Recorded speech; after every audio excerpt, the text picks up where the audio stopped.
Hi everyone, and welcome back to another episode of Brunch with Isome. I initially had another introduction recorded for this podcast episode, and I'm currently in the editing phases, but I just wanted to pop on here and kind of give a little disclaimer to this episode. Nothing about the content, but the audio quality isn't as good as you're used to, so my apologies in advance.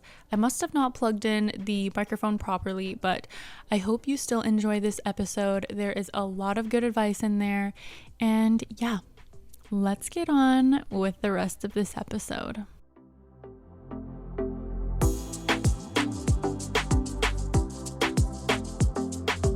Hi everyone, and welcome back to another episode of Brunch with Isome. Today we are talking about feeling second best, and I feel like everyone has felt second best sometime in their life, whether they actually lost a game or someone or lost something to someone else. Personally, I haven't felt second best too often in my life.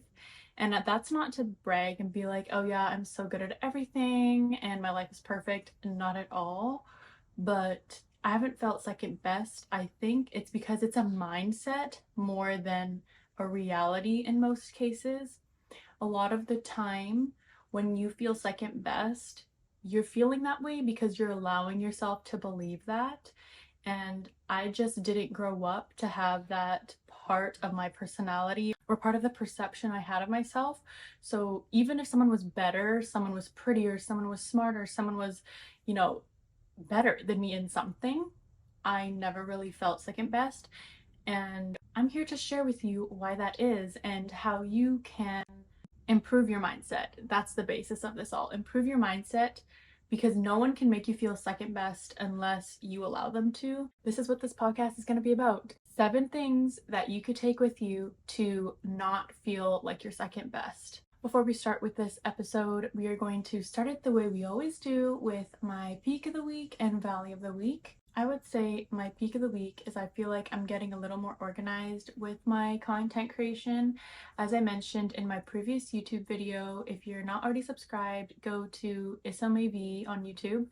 I mentioned that I started using this application or this website called Notion to organize my content, and although I don't push out as much content as I would want and as often as I would want to, I feel like I am getting more organized and I'm putting more content out there that I wouldn't have if I wasn't using Notion. So if you're a content creator or just looking to get your life more organized in general, I definitely suggest checking out Notion. It's a very nice way to organize and prioritize tasks that you have to do. So that would be my peak. And my valley, it's not really a valley. I would say it's more of like a plateau. It's partially a peak and a valley. That's why I say it's a plateau. And it is because the weather is getting cooler. And I love that because we are getting into the fall spirit and it is not scorching hot or as humid as it was before. So I'm really enjoying the cooler weather.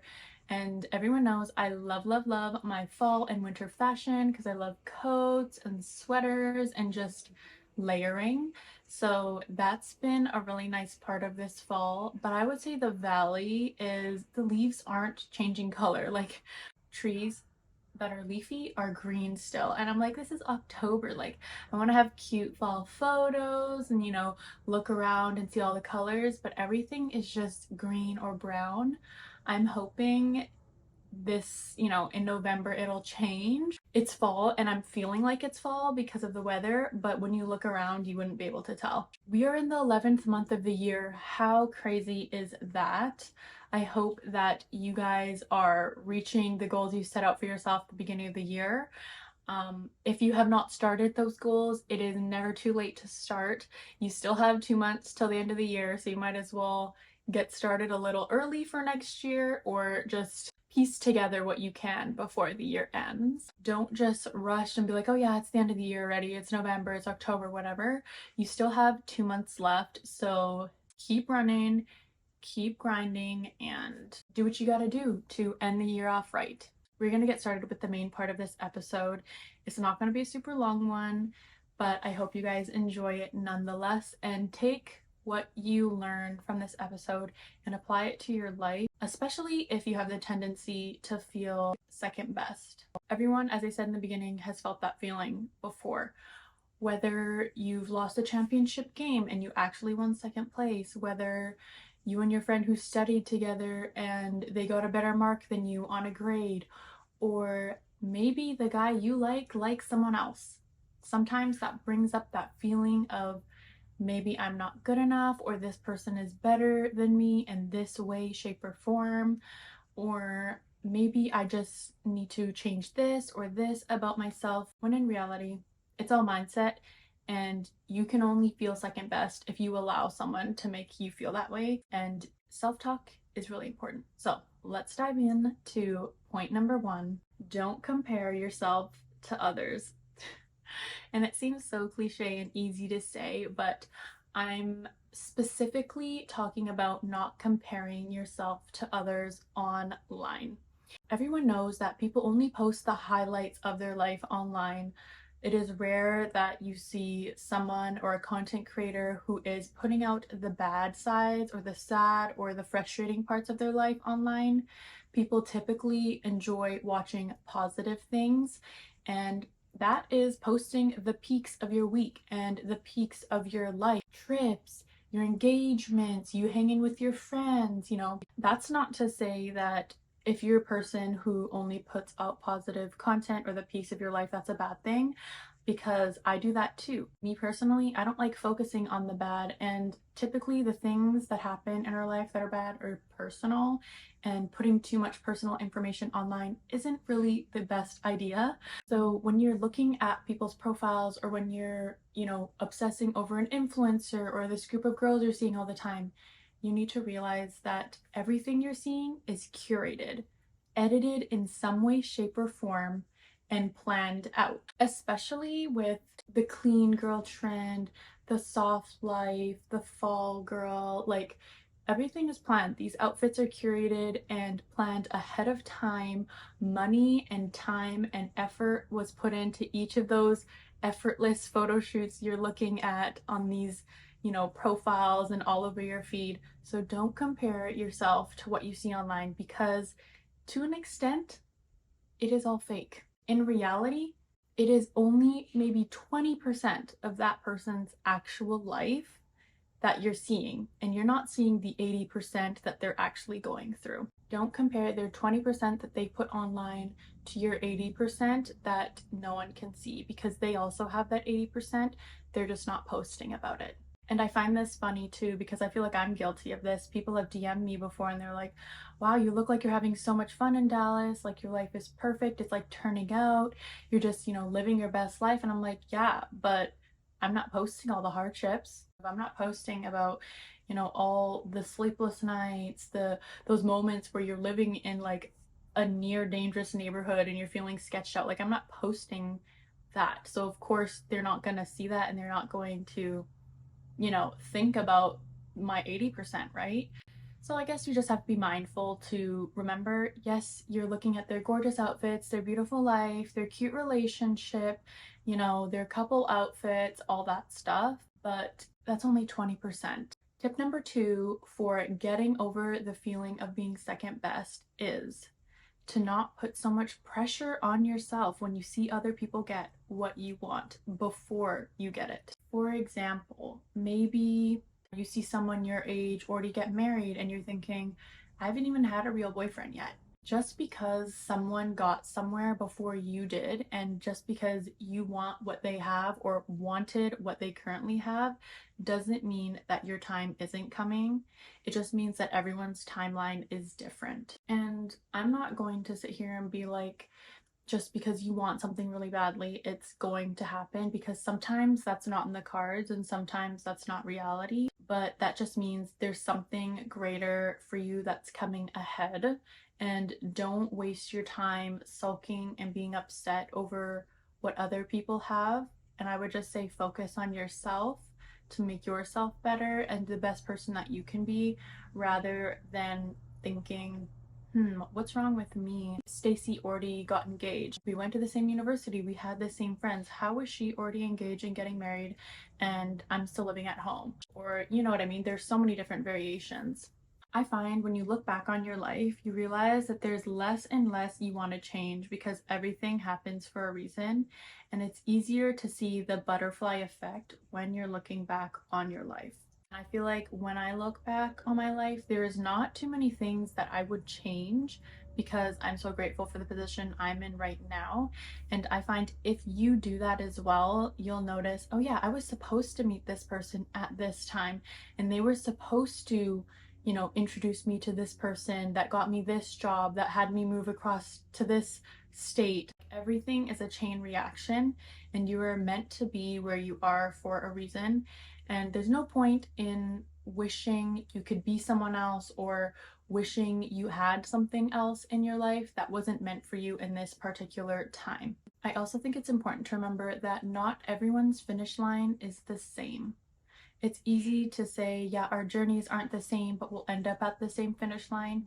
But that isn't the reality for a lot of people. For example, two people may have gotten the same degree, but one person was supposed to go into teaching and the other person was supposed to get married and move to a new country with their husband, theoretically. Just because you were on the same journey at one point doesn't mean that your finish lines are the same, and that is completely fine. How boring would life be if everyone's life was exactly the same? If everyone had the exact same journey, the exact same finish line, and all the stops along the way weren't unique. So find the value in your journey, find the value in the potential of your finish line rather than looking at someone else's and getting distracted and seeing what's going on in their lane. Stay in your lane, focus on you, and eventually you'll get where you're supposed to be going. Okay, tip number 3. Focus on the positive things that are happening in your life. Maybe your friend Stacy got engaged recently and you're feeling behind. You guys are the same age. Why don't you have a boyfriend? Why aren't you engaged? You just feel like life is passing you by. Everyone's getting married. Everyone's, moving on, and you're in the same place. Once you focus on all the positive things that you have, you're less likely to be, discontent with what you currently have. A few ways you can focus on the positive things in your life is by doing a random act of kindness. Take yourself out for a little coffee date. Send an encouraging text to someone that has been on your heart lately. Sometimes the things that can alter our perspective in a positive way are very small, and we're ignoring those things because you feel like something big has to happen in our life for us to, feel better or to feel worth it or to feel like you're number one. When in reality, sometimes it's the small things. Focusing on the small positive things that you have in your life make a big difference. Another great thing you can do is write down a list of things you're grateful for. I was challenged by one of my mentors when I think I turned 16 or 19. I think it was 16. But she gave me a book and she told me to write down 100 things that I love about myself. And that took me like a month to do.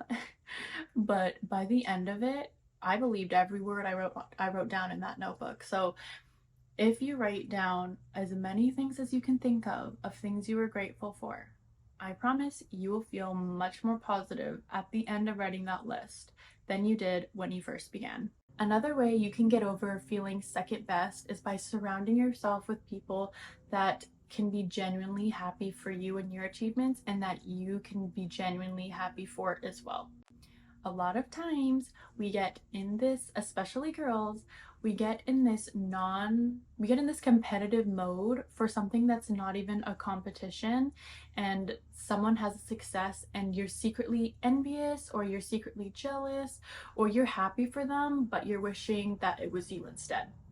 That is completely toxic, and you need to surround yourself with people who are not like that. I find when you surround yourself with people who are genuinely happy for you, you're more likely to be able to be happy for them as well. And you won't feel second best when you're genuinely happy for someone and their successes.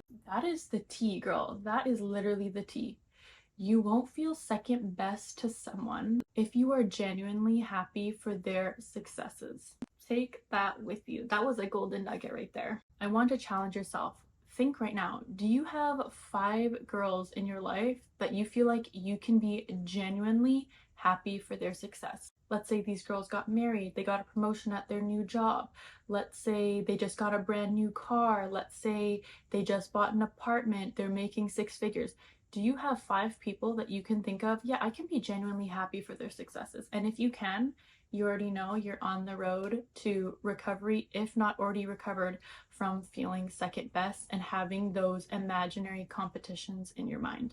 I'll even make it easier. Try thinking of 3 people you can be genuinely happy for, and they are in your immediate colleague group, not colleague group, but like they're your immediate peers. Tip number 5, focus on others more than yourself. This may sound a little contrary to what I said, because I said don't look at other people's lanes, focus on you and do you and improve yourself. Yes, that's important.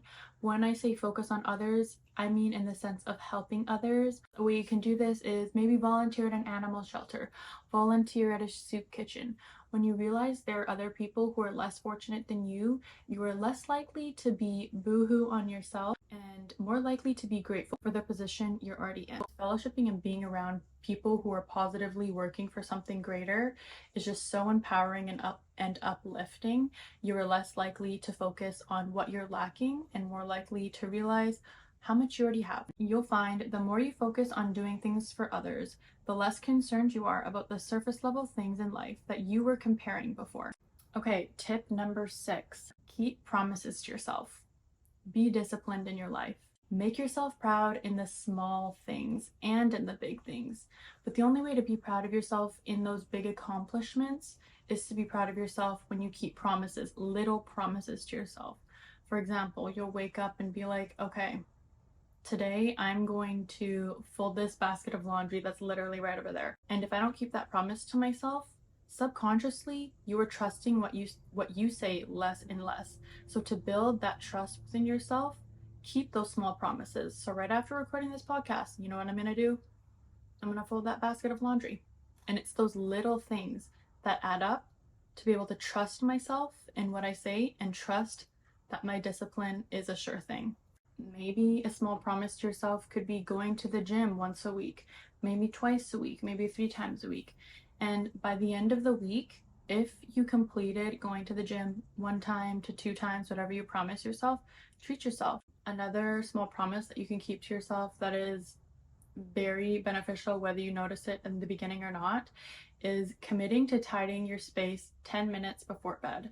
But there's nothing like waking up and looking around your room and everything is where it should be. It's just putting your best foot forward before you start your day. And last but not least, tip number 7 to get over the feeling of being second best. Get a gratitude journal and commit to writing down 3 to 10 things you're grateful for each day. And if you're not a writer, use the Notes app in your phone. Write down 3 things you're grateful for each day and you'll realize more and more how easy it becomes.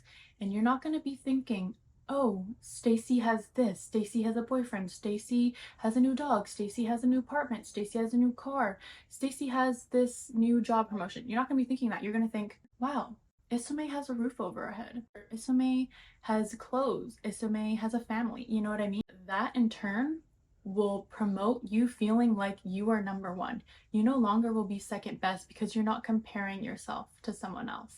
And when writing down things you're grateful for, sometimes it's easy to write down the same things and it gets a little repetitive, maybe a little boring and dry, but really challenge yourself to write something different down each week. So every day you're not going to be like, I'm grateful for food, clothing, shelter, family. You're going to think of new things you're grateful for. Dig deep and think of even the small things that you might be ignoring. Little things that we take for granted, like warm water that comes out of the tap easily. Little things that you notice and that are grateful for really compound and can change your mindset for the better. At the end of the day, no one can make you feel second place without your consent. Life is not a competition, and the sooner you realize that your biggest competition is yourself, the sooner you'll be happy and content. Okay, so we're going to end today's podcast episode with a quote of the week, and it is, if you continuously compete with others, you become bitter. But if you continuously compete with yourself, you become better. Those are my tips and tricks for getting over feeling second best. I hope you guys enjoyed this podcast episode. Make sure to follow the podcast, rate it 5 stars, download the episode, and without further ado, I will see you in the next episode.